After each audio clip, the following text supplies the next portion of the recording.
Hey guys, it's Carthorne back with another TCG player reimbursement invoice. This time we have a total of 1,851 cards that sold for $303.19. That brings our average sales price per card to around 16 cents, which is decent, I guess. We'd like that number to be a bit higher, but I haven't really listed anything of high value to TCG player recently. And of course, our cost I pay for Magic Bulk is around half a cent per card for commons and 6 cents for rares. So pretty good margin overall, not complaining. It is a lot of work though, and I am shifting my focus over towards eBay more. The margins on eBay have just been much better for me, and I feel like it's just a better platform. I love these lands, by the way, the Phyrexian ones. I feel like it's just a better platform to build a brand on. Like, yeah, you can make TCG player work for your business as the sole platform you use, but you have to do like really high volume there, low margin type work, and it kind of gets tedious if you don't have like a card sorting machine, if you're just wheeling and dealing bulk there, or even mass opening stuff. That's a lot of time spent sorting and putting everything away. We'll see. I'm always adapting to what the market is telling me to do. Right now, it's telling me to sell singles on eBay.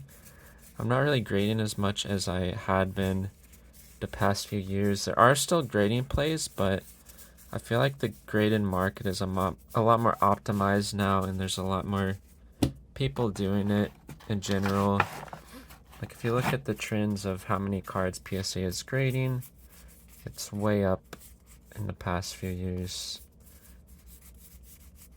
But we'll see.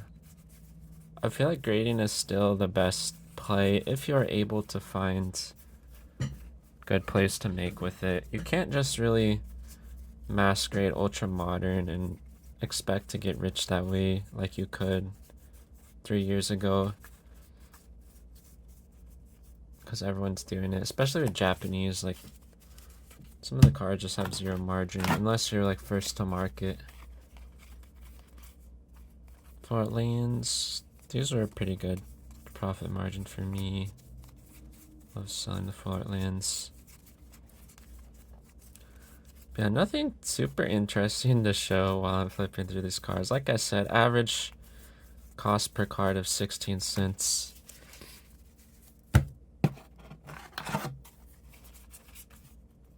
Mirrodin Besiege, getting into some older stuff.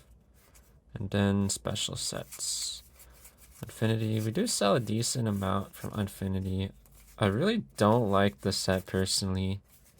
Just doesn't really vibe with me. I don't even understand these cards, honestly. Like, someone want to explain these numbers to me and what these attraction cards even do. I'm too lazy to Google it. We seem to sell a lot of those. Alright, a little bit more Magic, and then we'll move into Yu-Gi-Oh! And Pokemon. Yeah, what else do I have to talk about? I need to start posting more on YouTube. I am growing my watch hours. I'm getting close to having this channel be partnered, which would be nice to make a little bit of ad revenue. I mean, I'm not expecting to make a lot off of it, but just every little bit helps. Mostly started this YouTube channel just to document things for myself.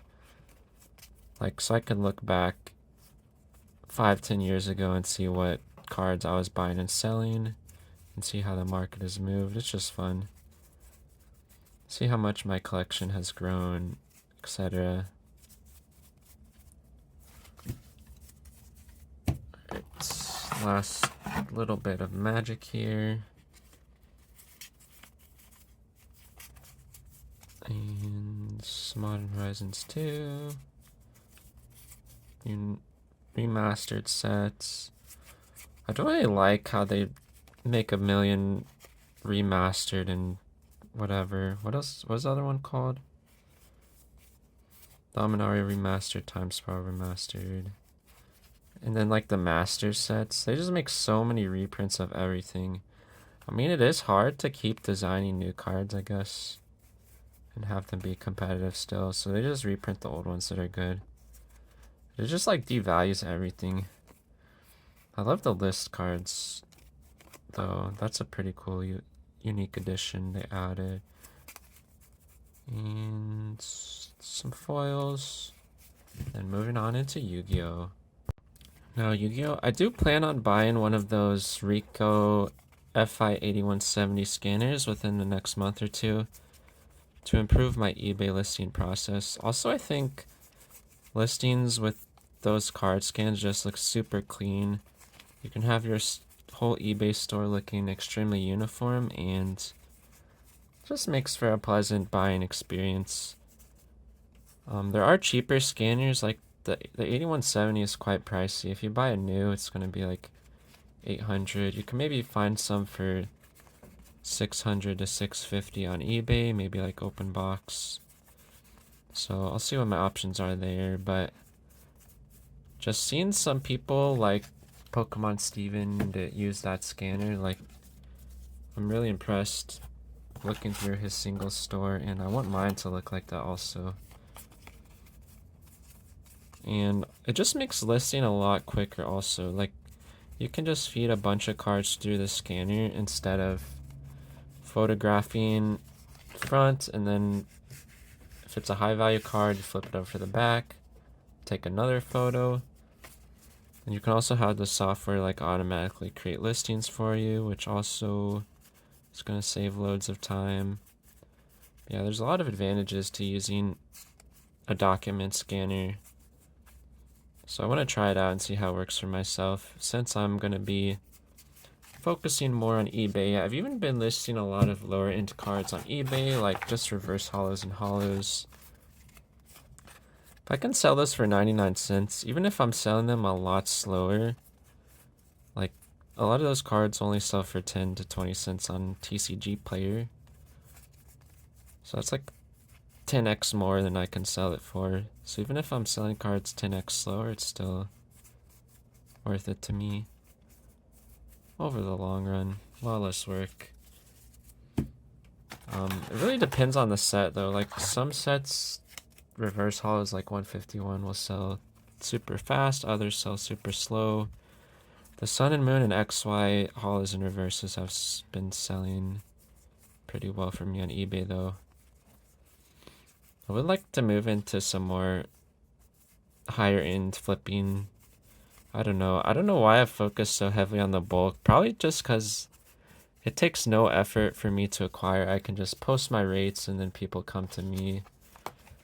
Whereas people don't really want to move their high value cards as often at a rate that would be profitable for me without me like putting more work in locating sellers or even like browsing the marketplaces and trying to find collections and stuff to buy. That's a lot of work.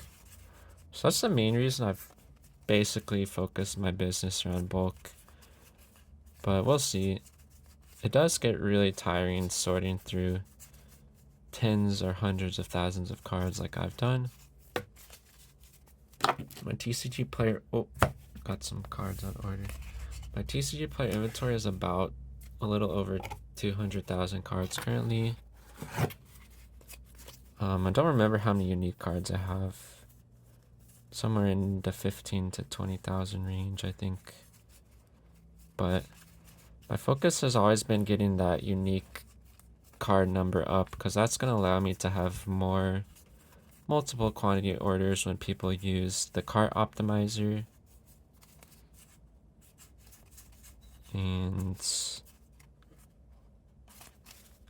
it doesn't really make sense to have like 100 copies of the same card. I was doing that a bit, and I'll still do that with certain cards, like if they're above my floor price, but I'm trying to limit to max 50 copies per card. And then everything over that, I will put in an overflow box and then eventually bulk out, or if I run out of copies of something, I can add more. Alright, that's it for Yu-Gi-Oh! Yu-Gi-Oh! Does really well for me. I mean, I have been listing a lot of it, but Pokemon like the non-holos just don't sell at the same rate of other TCGs. As you'll see, mostly just the trainers and the holos and reverse holos. A lot of trainers, some Cosmic Eclipse Sylveons, energies, a couple XY cards, and then moving into the better stuff. Well, kinda, most of it's still super turbo bulk.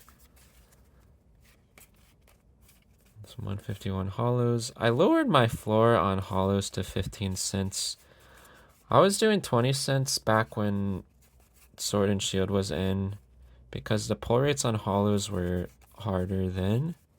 Now a holo is just like a non-holo rare, so I dropped my rates to 15 cents and now we're moving through those a bit faster.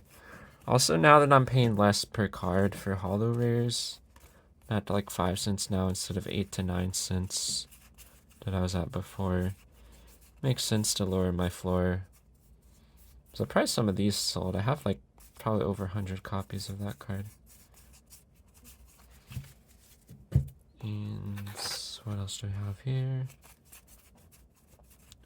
Sword and Shield stuff. I set my floor at these trainer galleries and character rares to $1 just because I feel like even if I'm sitting on a lot of them, I don't really want to sell a card like this for like a quarter or 50 cents because I feel like they're going to go up over time. So I'm okay with holding on to that type of card and selling them slower at a slightly higher price. And last but not least, Rebel Class, Sword and Shield base, some Sun and Moon stuff.